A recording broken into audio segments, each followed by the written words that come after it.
নমস্কার। আজকে আমরা কথা বলবো বেদ নিয়ে। আমরা যারা এই মহান সনাতন হিন্দু ধর্মে বিশ্বাসী, যারা আমরা হিন্দু ধর্মের দর্শনে বিশ্বাসী, যারা ভারতীয় দর্শনে বিশ্বাসী, তাদের কাছে বেদ অপরিহার্য। কিন্তু আমরা অনেকেই জানি না বেদ আসলে কি, বেদের ভিতর কি রয়েছে, বেদকে আমাদের ধর্মে এতটা গুরুত্ব দেওয়া হয়েছে কেন, এ সকল আমরা অনেকেই জানি না। আসুন আজকের আলোচনায় আমরা এই সকলই খুঁজে নেওয়ার চেষ্টা করব। আমরা যে পরিসরে বা যে মাধ্যমে আলোচনাটি করছি তাতে দীর্ঘ আলোচনা করা যায় না একটি পর্বে, তার কারণ তাতে ধৈর্যচ্যুতি ঘটে অনেকে। তাই আমরা দীর্ঘ আলোচনা না করে আমরা আজকের আলোচনায় একটি ধারণা নেব বেদ সম্পর্কিত। পরবর্তী সময় আমরা অবশ্যই প্রত্যেকটি বিষয় ধরে ধরে আলোচনা করব। আজকে আমরা কেবল বেদ নিয়ে একটি ধারণা নেব। প্রথমেই আমরা জেনে নিই বেদ শব্দটির অর্থ আসলে কি। এই বেদ শব্দটির অর্থ জানতে গেলে বেদ শব্দটি কোথা থেকে এসেছে সেটি আমরা একটু জানি। বেদ শব্দটি বিদ বিদ ধাতু থেকে নিষ্পন্ন। বিদ বয়হস্যি দয় হসন্ত, বিদ যুক্ত অজ, এই দুই মিলে হচ্ছে বেদ। আর বেদ মানে কি হচ্ছে? বেদ মানে হচ্ছে জ্ঞান। এই জ্ঞান হচ্ছে পরম জ্ঞান, নিত্য জ্ঞান। প্রত্যক্ষ, অনুমান প্রভৃতি প্রমাণ দ্বারা আমরা যে জ্ঞান পাই সেই পার্থিব জ্ঞান। আমাদের কি হয়, এই যে চক্ষু, নখ, আমাদের যে পঞ্চ ইন্দ্রিয়, চোখ, কান, নাক, জিহ্বা এবং ত্বক, এই পাঁচটি ইন্দ্রিয়ের দ্বারা আমরা জ্ঞান অর্জন করি। কি জ্ঞান? সেটা রূপ, শব্দ, গন্ধ, রস, স্পর্শ। এই যে জ্ঞানগুলি আমরা অর্জন করি, একে বলা হয় ইন্দ্রিয় জ্ঞান। এই সকল প্রমাণ বা এই যে জ্ঞানেন্দ্রিয়, তাই এই যে ইন্দ্রিয় জ্ঞান, এগুলোতে জ্ঞান অর্জন করছি বলতে একে জ্ঞানেন্দ্রিয় বলছে। এই সকল প্রমাণ বা জ্ঞানেন্দ্রিয় আমাদের অতীন্দ্রিয় জ্ঞান দান করতে পারে না। নয়ন, শ্রবণ প্রভৃতি যে ইন্দ্রিয় ও মানবের বাক্য মনে যে রাজ্যে প্রবেশ করতে পারে না, যে জ্ঞান মানুষের বাক্য শুনে আমাদের হয় না, সেই অতীন্দ্রিয় পরম জ্ঞান আমরা বেদ থেকে লাভ করি। তাহলে একটু পরিষ্কার হয়ে বলি, বিষয়টা দাঁড়াচ্ছে এই, প্রত্যক্ষ বা অনুমানের দ্বারা যে জ্ঞান লাভ করার কোনো উপায় নেই, সেই অতীন্দ্রিয় জ্ঞান বেদ থেকে লাভ করা যায়। আর এই জন্যই এই ধর্মগ্রন্থকে বেদ বলা হচ্ছে। বেদ ধর্মতত্ত্ব, ব্রহ্মতত্ত্ব অপৌরুষীয় শ্রুতিবচন। অপৌরুষ অর্থাৎ বেদ কিন্তু কেউ রচনা করেনি, বেদ ঋষিরা দৃষ্ট করেছিলেন। মন্ত্রদ্রষ্টা ঋষিরা বেদ দৃষ্ট করেছিলেন, বেদের মন্ত্র। এবং তারা কি হয়েছে, তারা তাদের শিষ্য, সেই শিষ্যরা তাদের শিষ্যকে পরপর বলে গিয়েছে এবং বেদ এইভাবে বছরের পর বছর বেঁচে ছিল। বেদ কিন্তু কোনো গ্রন্থ ছিল না যে বিধর্মীদের আক্রমণে, বা বলা ভালো বিধর্মী শব্দটা এখানে ব্যবহার করব না, যে বৈদেশিক শত্রুদের আক্রমণে সকল বই পুড়িয়ে দিল, নষ্ট হয়ে গেল, ব্যাপারটা তা না। ব্যাপারটা হচ্ছে বেদ যেহেতু অপৌরুষীয় এবং মন্ত্রদ্রষ্টা ঋষিরা এটা দৃষ্টি করেছিলেন এবং তারা তাদের শিষ্য, সেই শিষ্যরা তাদের শিষ্য, এরকম গুরু শিষ্য পরম্পরা বেদ চলেছিল বলে, তাই জন্য বেদ কখনো হারিয়ে যায়নি, বেদ কখনো নষ্ট হয়ে যায়নি। তাই বৈদিক আচার্যগণ বলেন যে ধর্মতত্ত্ব, ব্রহ্মতত্ত্ব একমাত্র বেদ থেকেই জানা যায়। বলছে যে ধর্ম ব্রহ্মাণি বেদৈক্য বেদ্য, কথাটা শুনুন, ধর্ম ব্রহ্মাণি বেদৈক্য বেদ্যে, মানে বর্ণাশ্রম ধর্ম হচ্ছে বেদমূলক। আর মনু, দেখুন মনুকে এই সময় অনেকেই গালাগাল দেয় কিন্তু সত্যি গালাগালটা তার প্রাপ্য নয়। তার কারণ মনু যে সময় তার সেই সংহিতা রচনা করেছিলেন, যে কথাগুলো বলে গেছেন, সেই সময় কিন্তু সেইগুলোর খুব গুরুত্ব ছিল। আর সেই জন্য মনু সংহিতাও কিন্তু বছরের পর বছর টিকে গেছে, শুধু না অপরিহার্য হয়েছিল। এই মনুবেদকে অখিল ধর্মের মূল বলেছেন। তিনি বলছেন বেদ অখিল ধর্ম মূলম। মনুসংহিতা 2য় অধ্যায়ের 6ষ্ঠ শ্লোক এটা বলছেন বেদ অখিল ধর্ম মূলম। এমনকি আমাদের ধর্মের অন্যতম শাস্ত্রকার, ধর্মশাস্ত্রকার গৌতম একই অর্থে বলছেন বেদ ধর্ম মূলম, অর্থাৎ বেদই হচ্ছে ধর্মের প্রধান। ধর্ম ও তৎসংশ্লিষ্ট কর্ম, কর্মফল যজ্ঞ, যজ্ঞফল স্বর্গ, পরলোকতত্ত্ব, অদৃষ্ট ইত্যাদি ধর্মগত যাবতীয় জ্ঞান ও ব্রহ্ম, মোক্ষ ইত্যাদি জ্ঞান একমাত্র বেদ থেকেই আমরা লাভ করতে পারি। তাই আমাদের এই যে সনাতন হিন্দু ধর্ম বা হিন্দু দর্শন, এখানে দর্শন বলতে আমি ফিলোসফি কথা বলছি। হিন্দু ধর্ম ধর্ম তো না, সেটি একটি ফিলোসফি যা আমাদেরকে বাঁচতে শেখায়, যা আমাদেরকে আমাদের জীবনের দিশা দেখায়। সেই হিন্দু ফিলোসফি এবং তথা ভারতীয় ফিলোসফিতে, ভারতীয় দর্শনে, ভারতীয় ধর্মে তাই বেদের এত গুরুত্ব। শুধু তাই না, বেদের যে কথাগুলি বলা হয়েছে তা যে কেবল সারা ভারতীয়দের আকৃষ্ট করে তা না, সারা বিশ্বে যারা ধর্ম নিয়ে গবেষণা করেন, যারা প্রাচীন সাহিত্য নিয়ে গবেষণা করেন, যারা প্রাচীন সভ্যতা নিয়ে গবেষণা করেন, তাদের কাছে বেদ একটি আকর্ষণের কেন্দ্রবিন্দু। এবার বেদে এই অনেকগুলো শব্দের, বেদ শব্দটির অনেকগুলো প্রতিশব্দ আমরা পাই। কি কি? যেমন কয়েকটি হচ্ছে শ্রুতি, ত্রয়ীবিদ্যা বা ত্রয়ী, আগম, ছন্দস প্রভৃতি। এবার এই শ্রুতি, বেদ কিন্তু এখানে বলে রাখি, বেদ কিন্তু প্রথমে একটাই ছিল এবং তারা গুরু পরম্পরা বেদ শুনত সবাই। এরপর বেদ ভাগ হলো, সেই প্রসঙ্গে পরে আসছি। তা অনাদিকাল থেকে বেদ গুরু শিষ্য পরম্পরা সম্প্রদায় কর্মে কি হতো, শোনা হতো এবং স্মৃতিতে ধরে রাখা হতো এবং বহুকাল পরে এগুলো সব লেখা হয়েছিল।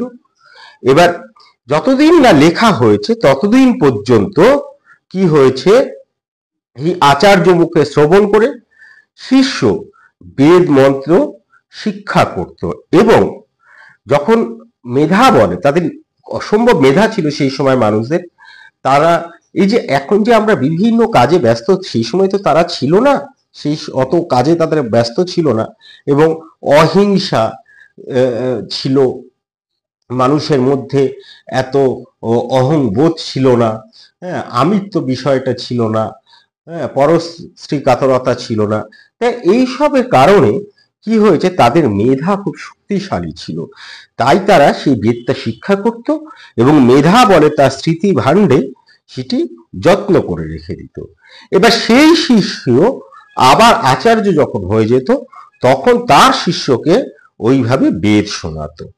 এই রূপে কি হতো, বৈদিক সম্প্রদায়ে আচার্য, শিষ্য, প্রশিষ্যের শিষ্য পরম্পরা, এই পরম জ্ঞানের আকর যে বেদ, তা শ্রুতিতে রক্ষিত হতো। এই জন্যই বেদকে বলা হচ্ছে শ্রুতি। এরপরে দেখুন ছন্দস, এই যে আরেকটি নাম বললাম ছন্দস। এই ছন্দস বা ছন্দ, এই প্রতিশব্দটি পাণিনি তার ব্যাকরণ সূত্রে ব্যবহার করেছেন। এই ব্যাকরণ সূত্রে পাণিনি যে ব্যাকরণ সূত্রে ব্যবহার করে, এই ব্যাকরণ কি? এই ব্যাকরণ হচ্ছে বেদের একটি অঙ্গ, যাকে আমরা বেদাঙ্গ বলি। এই বেদাঙ্গ হচ্ছে কি, সেটি আমরা পরে কোনো একটি পর্বে আলোচনা করব। আজকে এই বেদাঙ্গর মধ্যে যাচ্ছি না, আজকে আমরা বেদ সম্পর্কে একটু ধারণা নিচ্ছি মাত্র। তা সেই ছন্দস বা ছন্দ এই প্রতিশব্দটি পাণিনি তার ব্যাকরণ সূত্রে ব্যবহার করেছিলেন প্রথম। তিনি বৈদিক সংস্কৃতকে এবং বেদকে ছন্দস সংজ্ঞা দ্বারা এবং লৌকিক সংস্কৃতকে ভাষা সংজ্ঞা দ্বারা নির্ণয় করেছি, চিহ্নিত করেছেন। কি হয়েছে, দু রকম সংস্কৃত পাচ্ছি, একটি হচ্ছে বৈদিক সংস্কৃত আর একটি হচ্ছে লৌকিক সংস্কৃত। এই লৌকিক যে সংস্কৃত তাকেই তিনি ছন্দস বলছেন। তা ফলে সেই জন্য বেদকে আরেকটি নাম হচ্ছে ছন্দস। এবার বেদকে ত্রয়ী বিদ্যা বলা হয়। কেন ত্রয়ী বিদ্যা বলা হয়? তিনটে বেদ, ঋগ, সাম, যজুর ও অথর্ব, এই তিনটে বেদকে একত্র করে ত্রয়ী বিদ্যা বলা হচ্ছে। এখানে কিন্তু অথর্ব বেদটা নেই। এই যে মত যারা ত্রয়ী বলছেন তাদের মতে অথর্ব বেদ ত্রয়ী বিদ্যার অন্তর্গত নয়। কৌটিল্যর কথা আপনারা সবাই জানেন, যিনি অর্থশাস্ত্র লিখেছিলেন, যাকে চাণক্য বলা হয়। হ্যাঁ, সেই কৌটিল্য তার অর্থশাস্ত্রে তিনি লিখেছিলেন যে ত্রয়ী বলিতে ঋগ, সাম, যজুস এই তিন বেদ গণ্য। এই তিন বেদ অথর্ব বেদ ও ইতিহাস বেদ লইয়া সমগ্র বেদ শাস্ত্র প্রতিবদ্ধ। তা এই নামগুলো আমরা পেলাম। এবার এখানেই আমরা পেলাম ঋগ, সাম, যজুর এবং অথর্ব বেদ, অর্থাৎ বেদকে আমরা চারটি পাচ্ছি। তাহলে একটু আগে যে বলছিলাম বেদ ছিল একটি, কি করে হয়ে গেল চারটি? তার কারণ বেদে অসংখ্য সূক্ত রয়েছে, মানে মন্ত্র রয়েছে। এই মন্ত্রগুলো ঋষি মানে শিষ্য পরম্পরা চলছিল বেশ, কিন্তু আস্তে আস্তে যখন সত্যযুগ থেকে দাপর এলাম, দাপর থেকে ত্রেতা যুগে এলাম, তখন কি হচ্ছে, মানুষের মেধাটা আস্তে আস্তে কমে যাচ্ছে। আর কমতে কমতে একটা সময়, সেই সময় ঋষিরা অনুধাবন করলেন যে এরপর বেদ কিন্তু হারিয়ে যেতে পারে, মানে মানুষের মেধা কমে যাচ্ছে, তারা আর মনে রাখতে পারছে না। ফলে বেদের মন্ত্রগুলো হারিয়ে যেতে পারে। তখন বেদকে লেখার প্রয়োজন হলো। এই লিখলেন কে? বেদকে প্রথমে ভাগ করলেন মহর্ষি কৃষ্ণদ্বৈপায়ন। তিনি বেদকে ভাগ করলেন, তাই তার নাম হলো বেদব্যাস। মহর্ষি কৃষ্ণদ্বৈপায়ন এইভাবে বেদব্যাস উপাধিতে ভূষিত হলেন। বেদকে তিনি ভাগ করলেন এবং এই ভাগটি কি হলো, ভাগটি করে তিনি নাম দিলেন।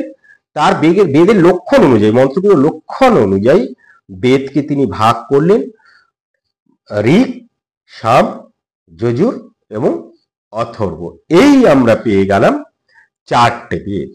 এবার এই যে বলছিলাম বেদের ভিতরে কি রয়েছে, এই যে চারটি বেদ আমরা পেলাম, এই বেদে আমরা কি দেখলাম? বেদের মধ্যে এই বেদগুলোর আবার দুটি ভাগ আছে। কি? এই সেখানে আমরা দুটি ভাগে পাচ্ছি, মন্ত্র এবং ব্রাহ্মণ। এই বেদের মধ্যে মন্ত্র এবং ব্রাহ্মণ রয়েছে। তাহলে বেদে কি রয়েছে জানতে গেলে আমাদেরকে এই মন্ত্র কাকে বলছে এবং ব্রাহ্মণ কাকে বলছে আমাদেরকে একটু জেনে নিতে হবে। বা উল্টোভাবে বলা যায় যে বেদের প্রধান দুটি বিভাগ হচ্ছে মন্ত্র এবং ব্রাহ্মণ, আর তাই মন্ত্র ও ব্রাহ্মণকে একত্রে আমরা বেদ বলছি। এবার মন্ত্র এবং ব্রাহ্মণ এই দুইটি প্রধান বিভাগের যে ব্রাহ্মণ অংশ, ব্রাহ্মণের আবার দুখানা ভাগ আছে, একটি হচ্ছে আরণ্যক, আরেকটি হচ্ছে উপনিষদ। এই আরণ্যক ব্রাহ্মণের অন্তিম অংশ এবং আরণ্যকের অন্তিম অংশ হচ্ছে উপনিষদ।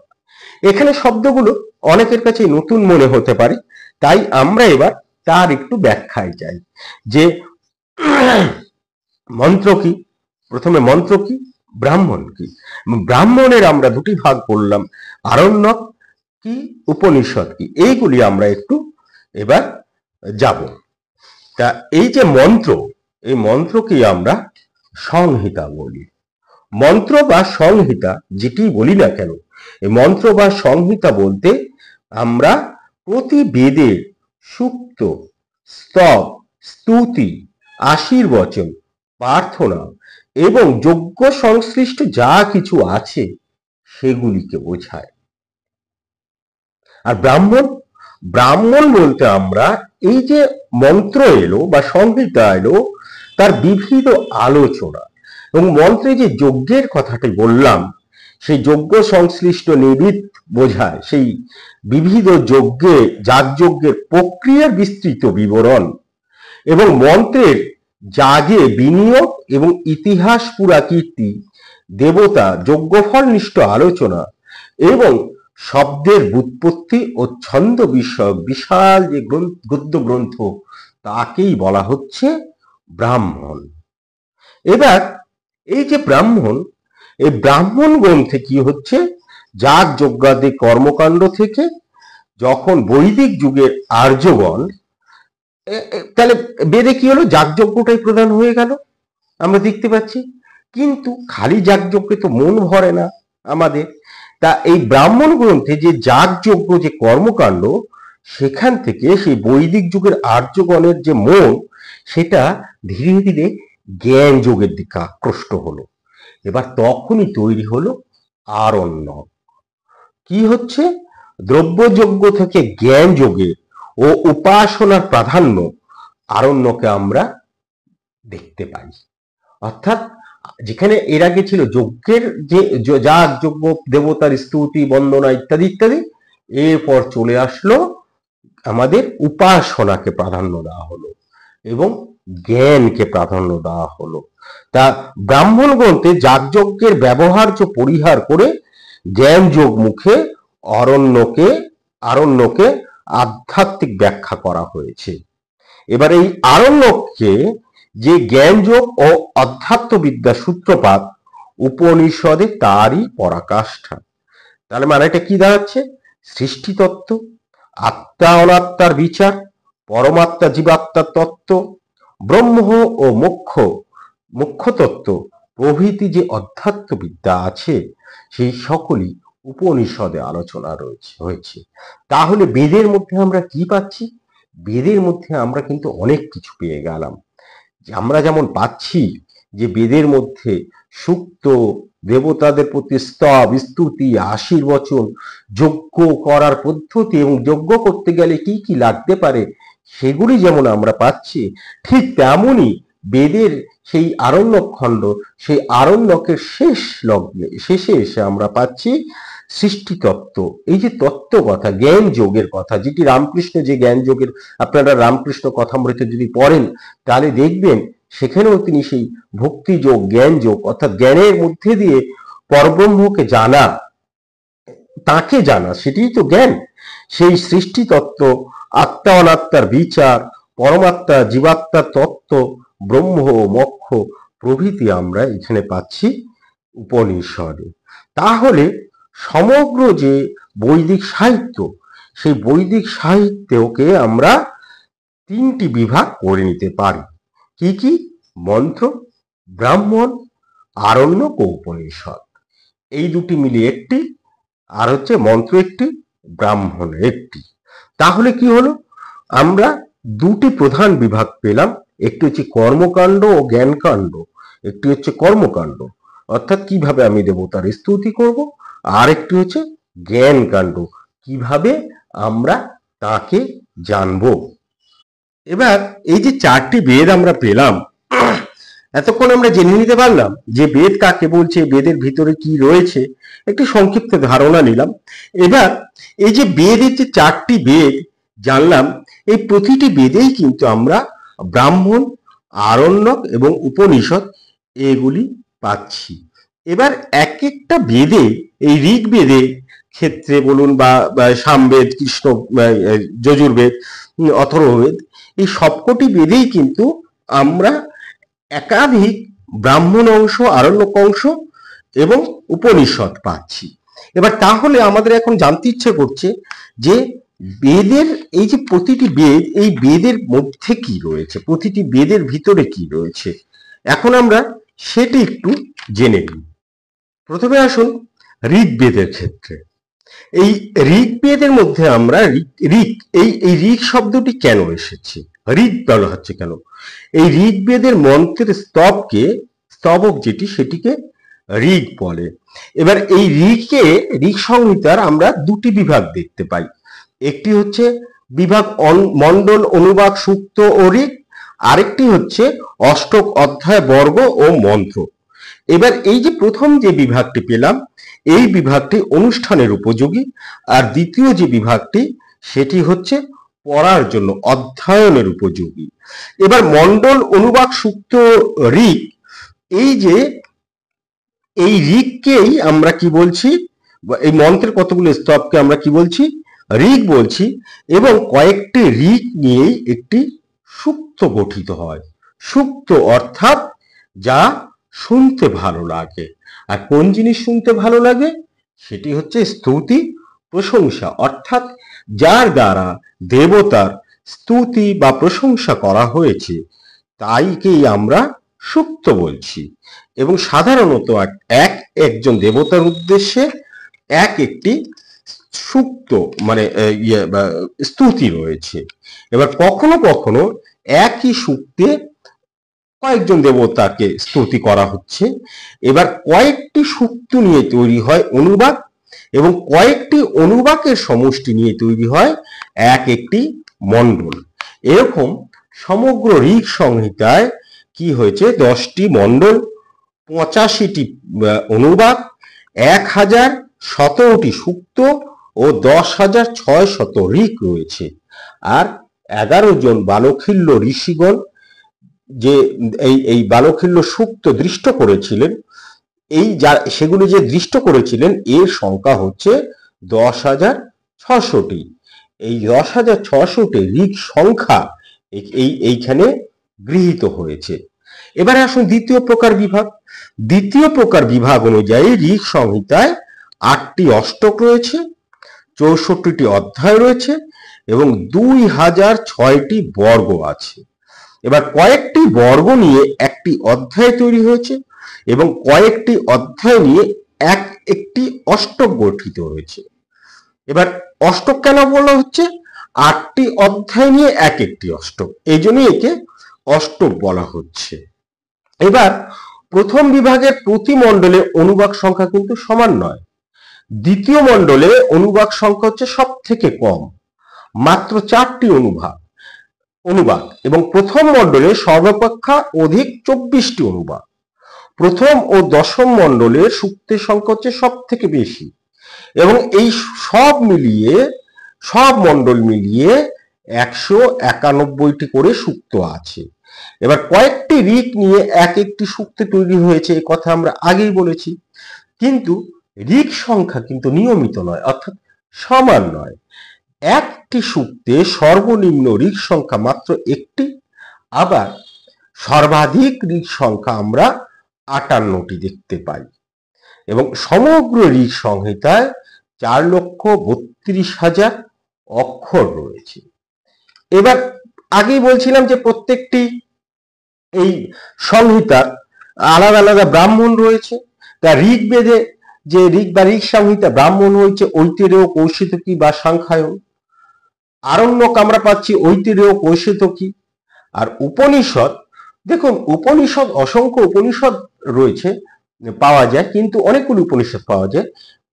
তার মধ্যে যেগুলি মানে খুব জনপ্রিয় সেইগুলিরই বলি, ঐতিরেয় এবং কৌশিতকী বা সাংখ্যায়ন। হ্যাঁ, তা এই দুটি উপনিষদ আমরা পাচ্ছি। এর বাইরে আমরা পাই নির্বাণ উপনিষদ, নাদবিন্দু, আত্মপ্রবোধ, অক্ষমালিকা, মৃদগুল, সদ্ভাগ্য, ত্রিপুর, এইসব উপনিষদগুলো আমরা পাচ্ছি। এই হচ্ছে ঋগ্বেদ সম্পর্কে আপনাদের একটা ধারণা আমি দেওয়ার চেষ্টা করলাম। এরপর আসুন সামবেদ। সামবেদের অধিকাংশ মন্ত্র যেগুলো আছে সেই অধিকাংশ মন্ত্রই কিন্তু আমরা ঋগ্বেদে পাই। সমেত কি হয়েছে, সামবেদ সংহিতায় 1810টি মন্ত্র রয়েছে এবং তার মধ্যে মাত্র 75টি বাদ দিলে বাদ বাকি সবই কিন্তু ঋগ্বেদের মন্ত্র এখানে পুনরাবৃত্ত হয়েছে। এবার কারণটা কি? নিজস্ব তাহলে মন্ত্র কি নেই? তাহলে এখানে মন্ত্রগুলো ঋষিরা এখানে আনলেন কেন? আনলেন এই কারণেই, এইখানে মন্ত্রগুলো কি হচ্ছে, গান করা হচ্ছে।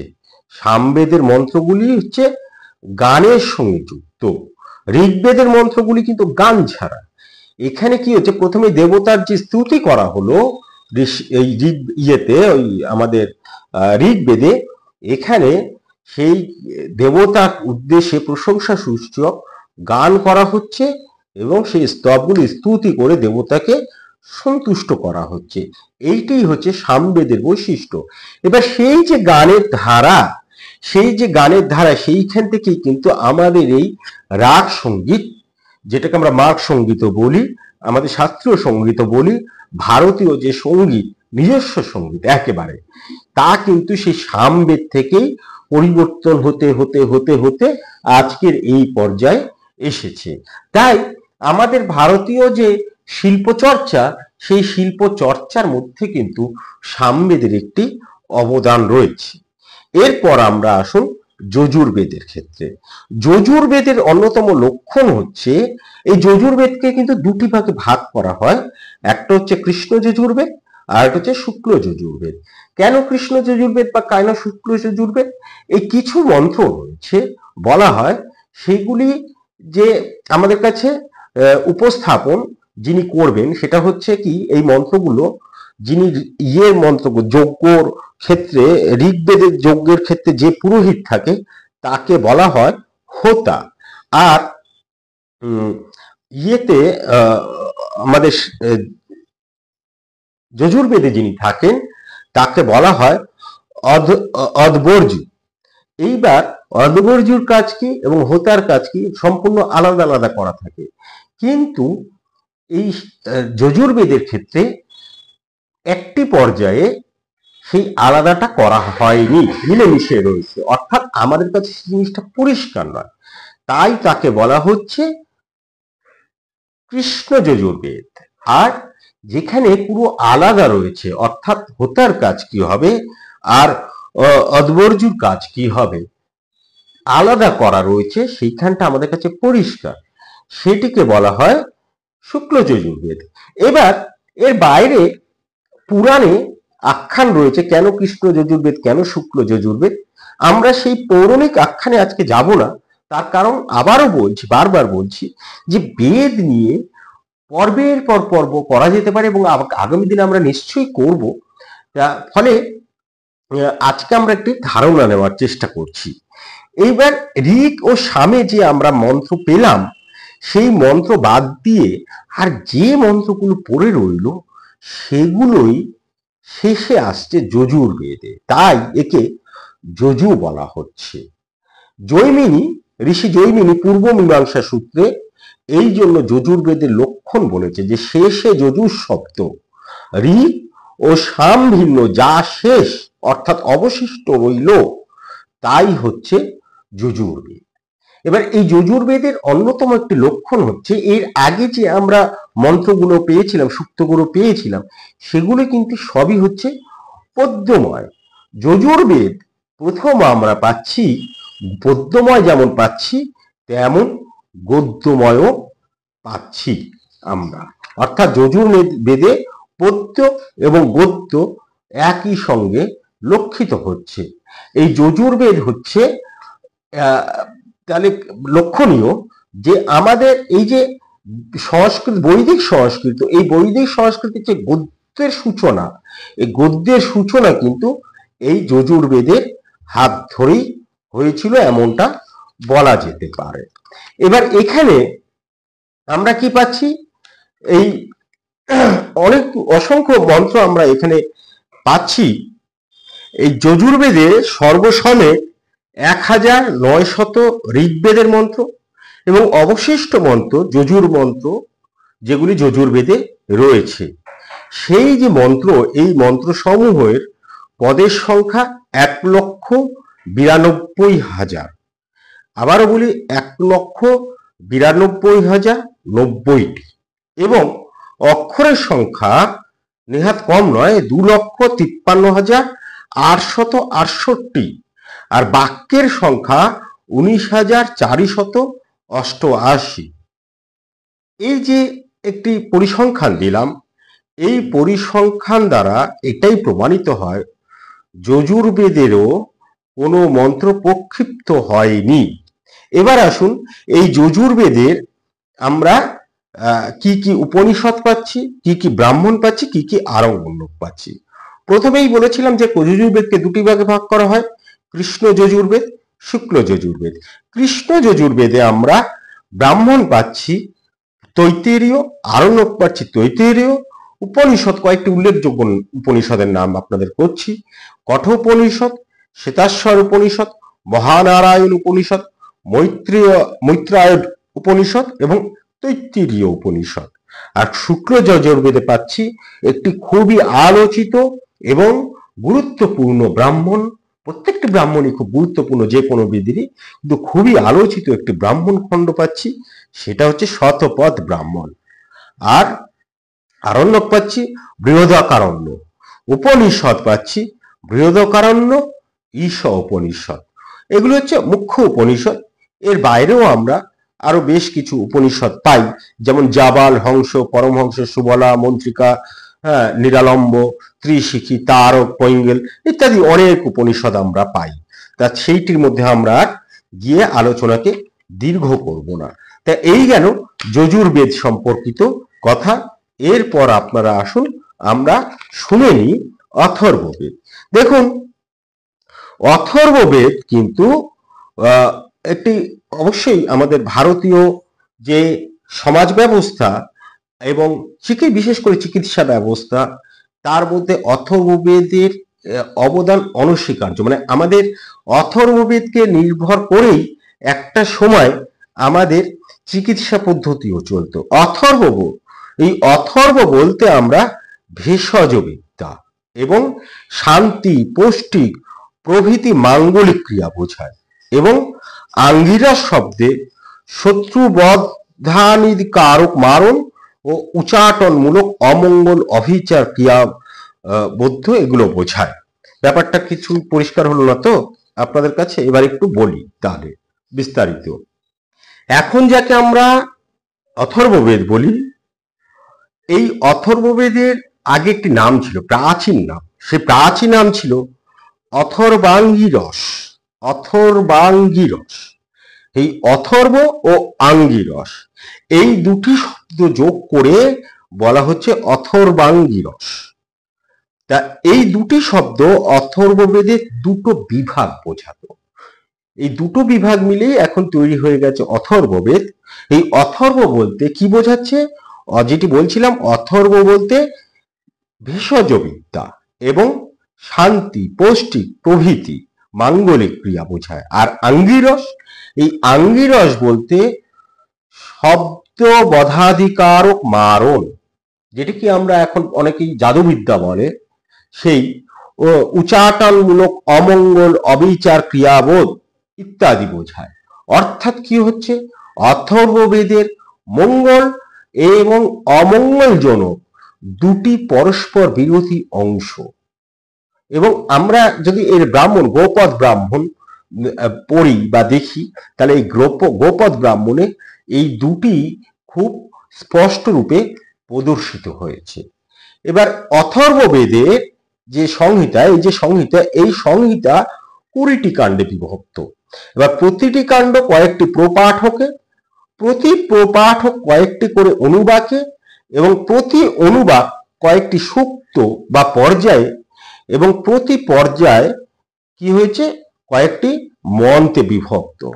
সর্বমোট কি হয়েছে? 20টা কাণ্ড, 38টি প্রপাঠক, 90টি অনুবাক, 731টি সূক্ত বা পর্যায়, এবং প্রায় 6000 মন্ত্র আমরা এই অথর্ববেদে পাই। পদ্য এবং গদ্য এই দুটি অথর্ববেদে দৃষ্ট হয়, এবং তার মধ্যে যদিও পদ্যেরই আধিক্য বেশি, এবং 6 ভাগের 1 ভাগ হচ্ছে গদ্য পাই। পঞ্চদশ এবং ষোড়শ কাণ্ড হচ্ছে গদ্যে রচিত। আর পদ্যের যে সকল মন্ত্র রয়েছে, সেই পদ্য মন্ত্রে ঋক মন্ত্রের সকল লক্ষণ এবং গদ্য মন্ত্রে যজুর্বেদের সব লক্ষণ দৃষ্ট হয়। আর এই কারণেই যেহেতু সবকিছু বেশিরভাগটাই আমরা এই অন্য ঋক এবং যজুর হিসেবে এখানে পেয়েছি, মন্ত্রগুলি এখানে পেয়েছি বেশিরভাগই। তাই অনেকেই বেদ বলতে ওই তিনটেকেই বোঝায়, এটি পরে সংযুক্ত করেছে। এবার আসুন এই অথর্ব বেদে আপনার ব্রাহ্মণ, আরণ্যক এবং উপনিষদ কি কি আছে জেনে নিই। অথর্ব বেদে আমরা ব্রাহ্মণ পাচ্ছি, একটু আগে উল্লেখ করেছি একটি মাত্র ব্রাহ্মণ, গোপদ ব্রাহ্মণ। আরণ্যক কিন্তু এখানে নেই। এবার বেদের লক্ষণের মধ্যে বলা হয় যে গোপদ, আরণ্যক, উপনিষদ এগুলি সবকটি থাকতে হয়। তাই আমরা অনেকেই যেটি কথাটি বলছিলাম, সম্পূর্ণ বেদ অথর্ব বেদকে বলতো না, তাই বেদকে তিনটি বলা হতো। এবার ব্রাহ্মণেরই শেষ অংশ হচ্ছে এখানে উপনিষদ, সেটি হচ্ছে আরণ্যক যেহেতু নেই, এখানে মূল উপনিষদ পাচ্ছি এখানে প্রশ্ন, মণ্ডুক এবং মান্ডুক্য। এই প্রশ্ন, মণ্ডুক এবং মান্ডুক্য এই তিনটি উপনিষদ খুবই জনপ্রিয় তিনটি উপনিষদ। আমরা পরবর্তী সময় যখন উপনিষদ নিয়ে আলোচনা করব অবশ্যই এগুলি আলোচনা করব। এই তিনটি উপনিষদ আমরা মূল উপনিষদ পাচ্ছি। এরপরে অথর্ব শিরা, অথর্ব শিক্ষা, রামতাপনী, নৃসিংহতাপনী, গোপালা তাপনী, গরুর শাণ্ডিল্য, মহানারায়ণ, এরকম অসংখ্য উপনিষদ আমরা পাই। এই গেল বেদ সম্পর্কে আপনাদেরকে একটি ধারণা দেওয়ার আমরা চেষ্টা করলাম। আশা করি আমাদের এই আলোচনা শুনে আপনাদের বেদ সম্পর্কে একটু ধারণা মাত্র, আবারও বলি, কেবল একটি ধারণা মাত্র তৈরি হলো। যদি ভালো লেগে থাকে তাহলে আপনারা আমাদের সঙ্গে থাকুন। আমরা প্রত্যেক দিন বা সপ্তাহে যেদিন যেদিন এই ধর্মীয় আলোচনাগুলো করি সেদিন আপনারা শুনুন এবং প্রচার ও প্রসার করুন। আর আজকে যারা নতুন, আমরা অনুরোধ করব অবশ্যই আপনারা আমাদের চ্যানেলটি সাবস্ক্রাইব করে রাখুন। তার কারণ আমরা যে বিষয়গুলো নিয়ে আলোচনা করি সেগুলির একটা আপনারা নোটিফিকেশন পেয়ে যাবেন, আর তাতে আমরা উৎসাহিত হব। আর এই উৎসাহটাই হচ্ছে আমাদের পাথেয়, এর বাইরে তো আমাদের কিছু নেই। আর এই উৎসাহকে পাথেয় করেই বা আপনাদের উৎসাহে অনুপ্রাণিত হয়ে আমরা আবার আগামী দিনে অন্য কোনো বিষয় নিয়ে কথা বলবো। আজকে এ পর্যন্তই। নমস্কার, ধন্যবাদ।